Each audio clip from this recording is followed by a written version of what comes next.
Сәлем достар, каналыма қош келдіңіздер. Оқиғамды тыңдамас бұрын каналыма тіркеліп лайк басып пікір қалдырып кетіңіздер.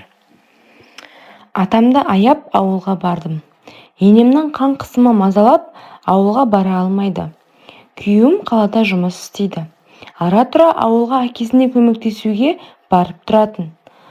Ал қара шаңырақ жалғыз қалған. Қой өрісте, сиыр сауылмаған, сүті жиі ашып, текке кетіп жатыр екен. 3 баламды әжесіне қалдырып, атама көмекке келдім. Ішімнен аз күнге ғана көмекші келгенше деп өзімді жұбаттым. Бірақ ол аз күннің артында қаншама тағдыр күтіп тұрғанын білмеппін. Таңнан тұрып атама шай құйып беремін. Ол кісі де жылы сөзін аямайды. Бір күні қолымнан ұстап, рахмет саған, жаным, мені ойлап, көңіліңді қалдырмай жүрсің деді. Мен оны әдеттегідей алғыс қой деп ойладым. Бірақ көзқарасы біртүрлі жылы, бірақ тереңірек, ішім дір ете қалды. Келесі күні тағы да сондай болды. Қолымды ұстап, көзіме тіке қарап, бұл ауылда бізден басқа ешкім жоқ, мен еркекпін, сен әйелсің, бір-біріміздің жанымызды түсінбесек несіне жүрміз, деді. Батылдана сол сәттен бастап жүрегімнің түбінде бір тыйым салынған сезім оянды. Қарсылық білдіргім келді. Бірақ оның даусындағы билік, көзіндегі от мені әлсіретті. Шекара солай бұзылды. Алғашқы рет жүрегім қатты соқты. Ұялу, қорқыныш, әлсіздік бәрі араласып, өзімді түсінбей қалдым. Бірақ содан кейін күн сайын ол маған бұрынғыдай емес қарады. Әр қимылы, әр демі мені бір құмарлықтың құрсауынан тартып әкетті. Мен өзімді ақтап алғым келді. Бұл уақытша, бұл құпияны ешкім білмейді. Бірақ іштей білемін, бәрі бір күні ашылады. Алғашында бәрін алғыс шығар деп ойладым. Бірақ уақыт өте келе атамның әр қимылы, әр сөзі өзгере бастады. Көзіне қарасам, әлде бір ыстық от жанып тұратын. Бірде ол менің екі омырауымнан ұстап қана қоймай, санынан қысып алды. Жүрегім тас төбеме шыққандай болды.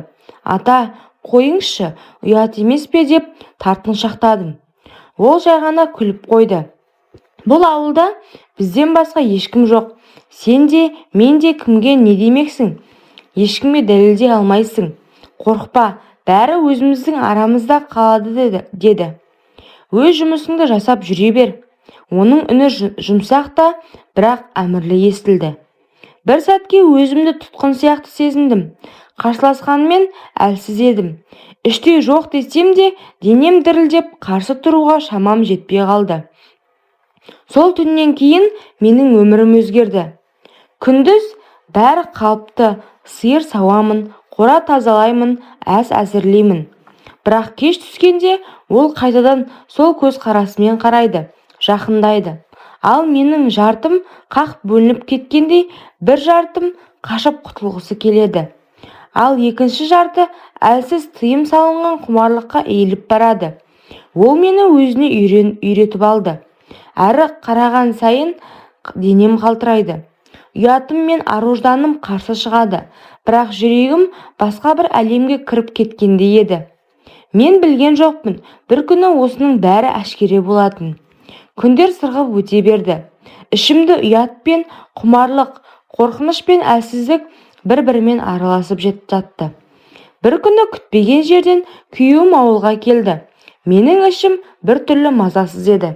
Өйткені дәл сол күні де атам тағы да жақындап, қолымнан ұстап, ыстық иіскеп сөздер сыбырлап жүрген. Сол сәтті күйеуім көріп қалды. Бұл не масқара деп айқай салды. Дүнием төңкерілгендей болды.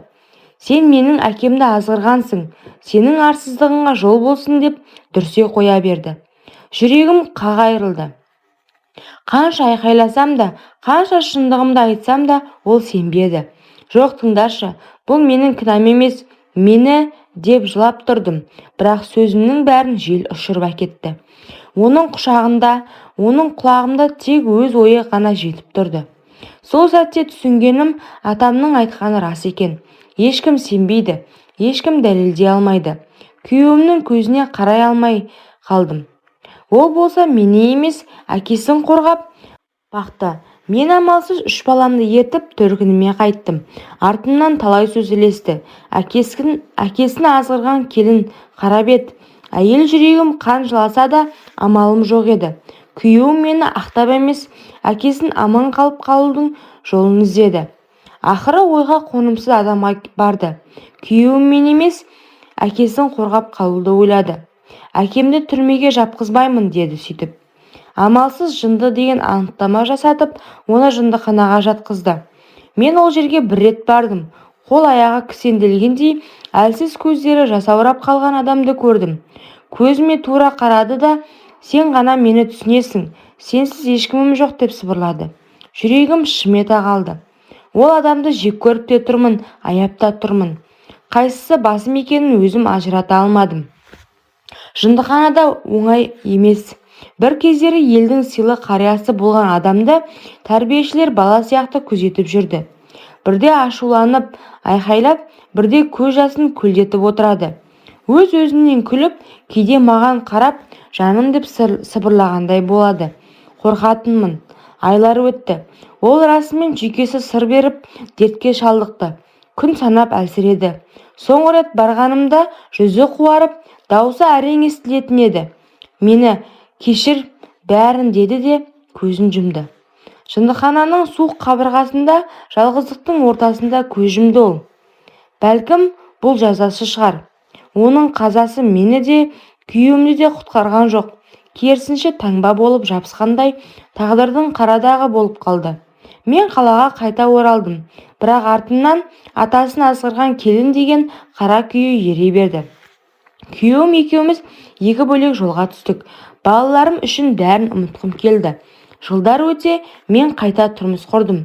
Жүрегім тыныштық тапты, бірақ ол оқиға жан дүниемде жазылмас жара болып қалды.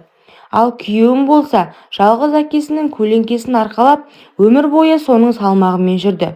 Күндер өтті, уақыт бәрін өзгертті. Бірақ менің жүрегімде сол қара шаңырақтағы түндердің ізі мәңгі қалды. Балаларыммен бірге қалаға оралдым. Әр күн сайын өткен өмірімді ойлап, жүрегім қақ бөлініп, ұялдым да қорқып та кеттім. Бірақ сонымен бірге өзімді сынадым.